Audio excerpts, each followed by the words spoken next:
Kurt Delaney slammed his palm onto the glass conference table like a judge delivering a sentence. The coffee cups rattled. A spoon clinked against porcelain. 20 managers froze around the room. "That's it," Kurt said sharply. "I've seen enough." Then he pointed straight at me. "You're the problem, Maris." The room went quiet in that uncomfortable corporate way, people suddenly fascinated by their laptops, their pens, the carpet. "We're restructuring operations," he continued, pacing slowly like a general inspecting a battlefield he'd never fought on. "And we're starting with you. You're redundant. 14 years of work erased faster than a whiteboard after a meeting. If you're listening right now, tell me where you're tuning in from and what the temperature is where you live today. I always enjoy seeing how far these stories travel. And if this one resonates with you, consider subscribing because every subscription helps these stories reach someone else who might need to hear them. My name is Maris Dean, 48 years old. For more than a decade, I managed infrastructure security and building access systems for Philips Tower. I designed the badge network employees used every day. I protected the server rooms, built authentication protocols, and handled the compliance architecture tied to our federal contracts.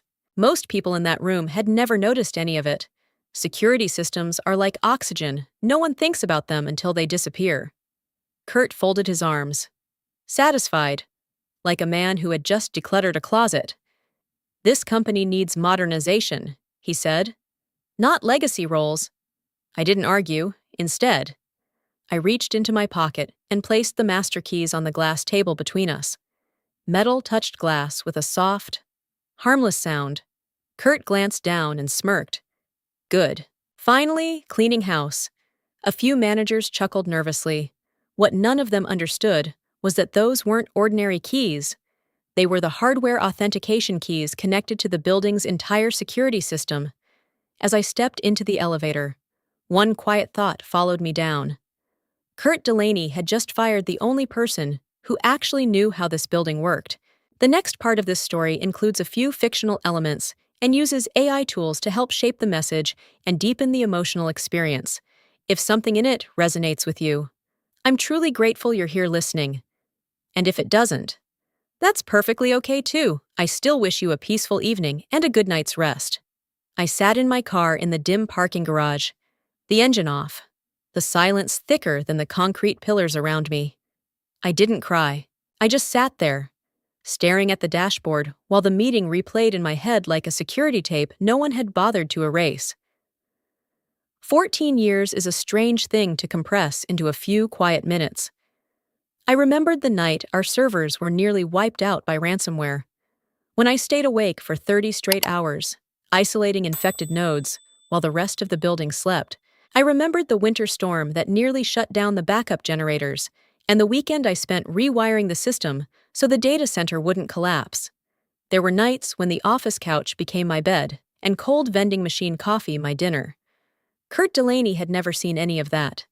He was a 32-year-old MBA the board hired to modernize operations.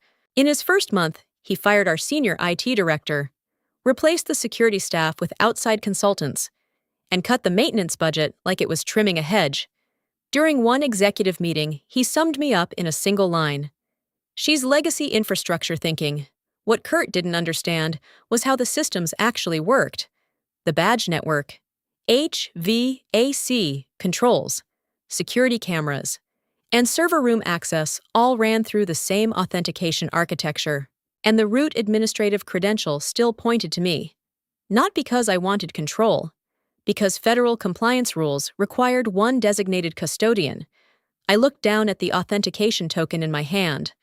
I wasn't thinking about revenge, but I did understand one simple truth. They had just removed the keeper of the keys from the entire system. The first call came later that afternoon. Just as the quiet of the parking garage was starting to feel normal again, my phone lit up with the number of our building security vendor. For a moment, I considered letting it ring. But habit 1. 14 years of responsibility doesn't switch off the second someone fires you. "Maris, this is Daniel from Secure Grid." The voice said. "Quick question. Why are your credentials suddenly inactive?" I leaned back in the driver's seat and stared at the low concrete ceiling. "Because I don't work there anymore." I said. Silence answered me. Not the confused kind, the calculating kind. According to Secure Grid's system, I was still listed as the primary security custodian for the building. My authentication credentials weren't just another employee login. They were tied to the core verification layer that controlled administrative permissions. If that credential disappeared without a replacement, the system automatically shifted into restricted verification mode. Daniel cleared his throat. Maris, that's a problem. I already knew why. Restricted mode meant the badge administrators couldn't create new access cards. Door overrides were locked behind the root authentication layer. Even the camera system would quietly shift into compliance audit mode, logging every change attempt. The system wasn't designed to break. It was designed to slow everything down until someone accountable verified the change. Who replaced you? Daniel asked carefully. No one, I said. Another pause followed. Longer this time. All right, he said finally. I'll notify the client.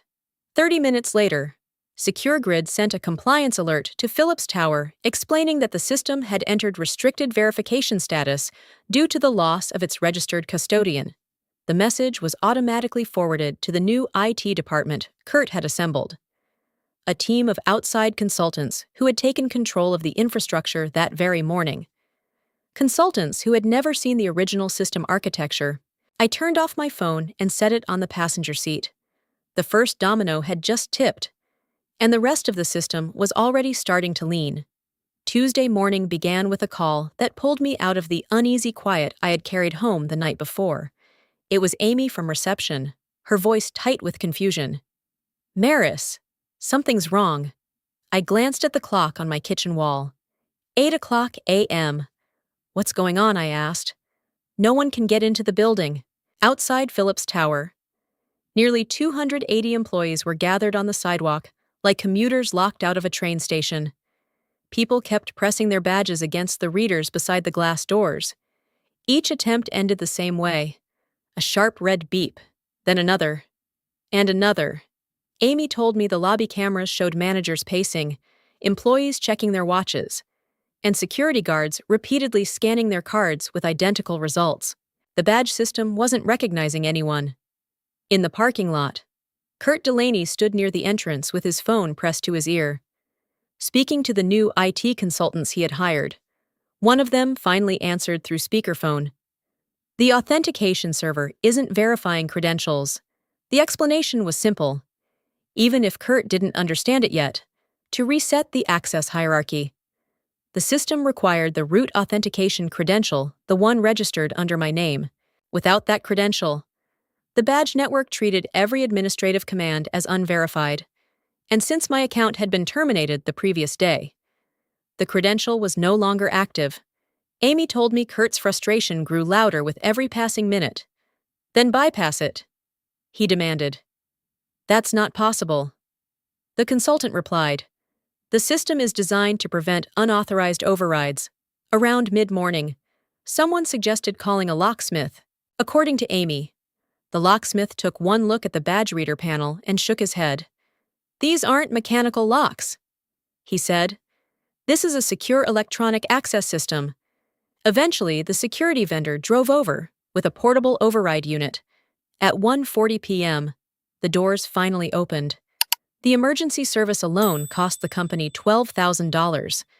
Amy said Kurt looked furious, but as I listened, I realized something he hadn't yet understood. The locked doors were only the beginning of the problem. What do you think about what he did if you feel like a decision like that is about to come back with serious consequences? Leave a 1 in the comments. Even a small action like that helps this story reach more people who might be listening right now. 2 days after the building lockout, the next problem surfaced, and this one was quieter but far more dangerous. I was sitting at my kitchen table reviewing old system notes when my phone buzzed again. The caller ID showed the finance department. It was Janet, our payroll manager.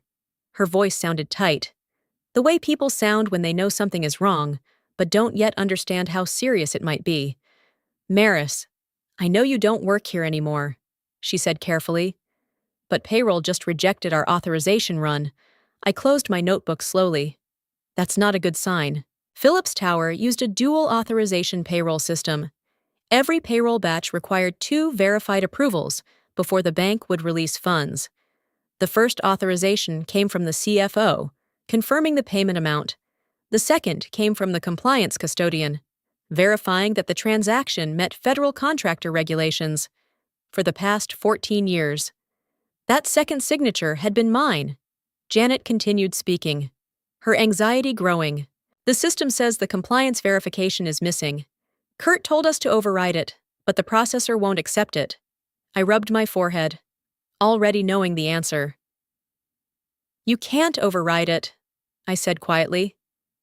The payroll platform was intentionally designed to block executive interference. If the same authorization level attempted to approve both signatures, the system would automatically trigger an audit flag. That safeguard existed to prevent financial manipulation inside federal contractor organizations. So what do we do? Janet asked. You update the authorization matrix. I replied. There was a pause. We tried, she said. But the system requires verification from the current custodian to transfer the role. And there it was. Without the custodian credential without me, the system refused to create a new one. Janet's voice dropped lower. The payroll processor just emailed us, she said. They're giving the company 72 hours to resolve the authorization problem. If they failed to do that, the processor would freeze the payroll account entirely, for the first time since Monday morning. I imagined Kurt Delaney reading that message, and slowly realizing that firing me hadn't just removed an employee. It had removed the second key required to move the company's money. By the end of the week, the pressure began building from a direction Kurt Delaney clearly hadn't anticipated. The building lockout had been embarrassing, and the payroll issue was quietly spreading anxiety through the finance team. But vendors notice problems faster than employees do. Their systems are designed to detect risk long before people start asking questions. The calls started Thursday morning. First, it was the security contractor asking about the restricted authentication status. Then, the HVAC maintenance company called about delayed administrative approvals for environmental system adjustments. By lunchtime, the server hosting provider had joined the list. Every conversation eventually reached the same question. Who is your compliance custodian now, according to Amy, who was still forwarding me the occasional update? Kurt's answer sounded increasingly uncertain. We're updating that. The problem was that vendor databases don't update themselves. In every vendor compliance portal connected to Phillips Tower, my name still appeared as the authorized signatory responsible for infrastructure verification. The role existed because federal contractors are required to designate a single accountable custodian for security systems and compliance documentation. Removing that person without replacing them created a very specific signal to vendors. It suggested one of two things. Either the company had accidentally broken its compliance chain, or something much more serious was happening behind the scenes. Late Thursday afternoon, the situation escalated. Tech Core Components, one of our largest suppliers, temporarily suspended a shipment scheduled for the following week. Their automated risk system had flagged Phillips Tower as a potential compliance concern. Without those components, part of the production schedule would begin slowing within days. Amy told me Kurt's frustration was becoming visible to everyone in the office. By evening, he had already called the company's legal counsel. According to what Amy overheard outside the conference room, the lawyer didn't raise his voice or argue. He simply delivered a single sentence. You should not have terminated your compliance custodian without a transition. For the first time, Kurt Delaney was beginning to understand that the real damage wasn't technical. It was reputational. And reputational problems spread much faster than broken software. The real shock arrived the following Monday morning, and it spread through the company faster than any technical failure ever could. I learned about it the same way I had learned about most things that week through Amy, whose voice sounded tense the moment I answered the phone. Maris, something big just happened. I waited. Our largest client just suspended their contract. For a moment, I thought I had misheard her. Phillips Tower had spent nearly a year negotiating that deal, a $190 million logistics platform contract that was supposed to anchor the company's expansion into federal supply infrastructure. The signing ceremony had been scheduled for later that month. But that morning, the client's legal department sent a short, carefully worded email. Contract execution temporarily suspended. Compliance verification pending. Amy said the message had landed like a bomb inside the executive offices. The issue wasn't financial performance or product capability. It was documentation. In federal contractor records, one name still appeared as the infrastructure compliance custodian, responsible for verifying operational security standards. Maris Dean. And according to public employment records, that custodian had been terminated the previous week, without a transition, without a replacement, inside the world of federal contracting. That kind of gap is treated like a red alarm. When the chain of compliance authority breaks, clients assume the worst until someone proves otherwise. Amy told me the legal department spent most of the morning calling the client's procurement office, trying to explain the situation. But the damage had already started spreading. Industry analysts noticed the suspension almost immediately. By Tuesday afternoon, the story had reached the financial press. Headlines appeared suggesting possible compliance irregularities inside Phillips Tower's operations. Investors reacted quickly. Within 2 trading days, the company's stock dropped 11%. Amy said the atmosphere in the building had shifted completely. Managers moved through the halls in tense silence, and Delaney had spent most of the afternoon behind closed doors with the board. For the first time since that meeting in the conference room, the problem was no longer technical. It had become institutional. By the middle of the following week, the situation had grown too large to ignore, and the board finally stepped in. Amy called me again that afternoon, her voice lower than usual. "They've called an emergency board meeting," she said. I could almost picture the scene upstairs in the executive conference room, the same glass table where Delaney had dismissed me just days earlier. Only this time, the atmosphere was very different.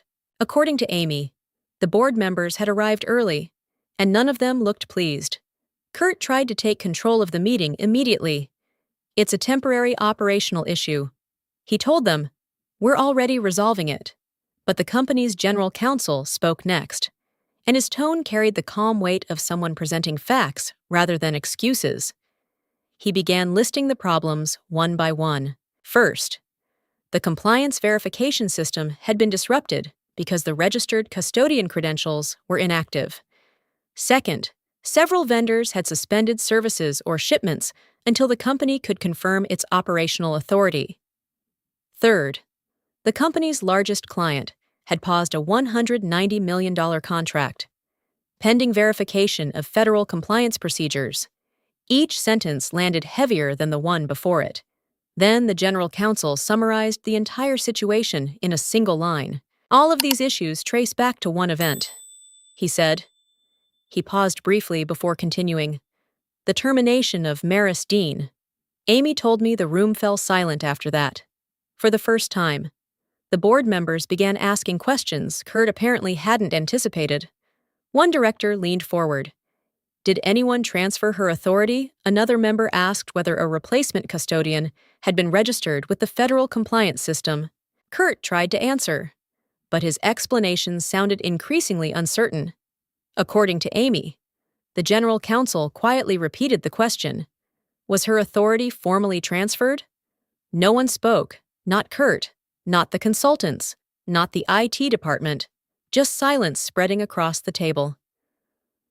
In that moment, the board realized what had actually happened. This wasn't simply an operational mistake. The company had removed the single individual responsible for verifying compliance across multiple systems, and no one had arranged a transition. For the first time since that Monday morning meeting, accountability had entered the room. 2 days after the board meeting, the call finally came. I recognized the number immediately. It was the direct line to the office of William Carter, the chairman of the board. For a moment, I let the phone ring before answering, not out of anger, but because I needed a second to prepare myself. "Maris," he said when I picked up. His voice sounded older than I remembered. I owe you an apology. There was a long pause after that. The kind people leave when they know words alone won't repair the damage. What happened should never have happened. He continued. The board didn't fully understand the operational structure you built. That mistake is now very clear. I listened quietly. I had imagined this conversation more than once over the past week, but hearing it for real felt strangely calm. We want to fix this, he said. Then he made the offer. The board wanted me to return to Phillips Tower as vice president of infrastructure. The position would give me direct authority over security systems, compliance architecture, and operational oversight. The salary, he added carefully, would be double what I had previously earned. For a moment, I didn't respond. Part of me remembered the long nights I had spent building those systems, the years of work hidden behind smooth operations no one ever noticed. Another part of me remembered the conference room, the silence, the dismissal. I appreciate the offer. I finally said, and I accept the apology. The chairman sounded relieved. So you'll come back, I took a slow breath. If I return, I said carefully. The same structure that allowed this to happen will still exist.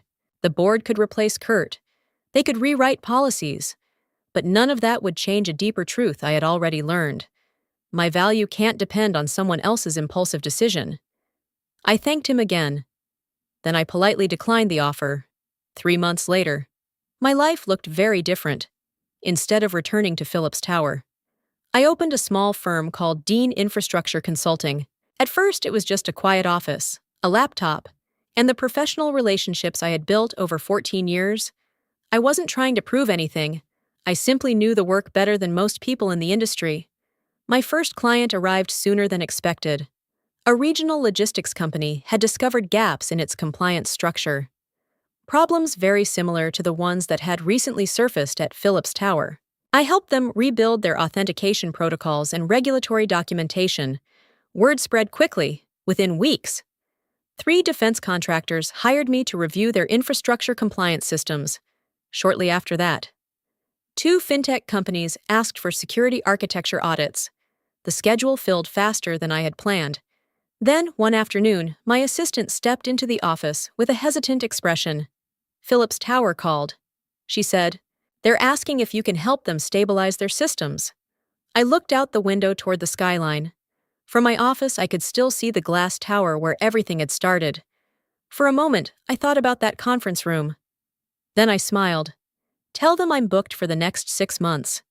Sometimes the strongest form of revenge isn't destroying someone. It's building something better without them.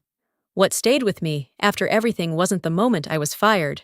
It was the realization that years of quiet work can disappear in a single careless decision, and yet the skills, discipline, and resilience behind that work never truly vanish.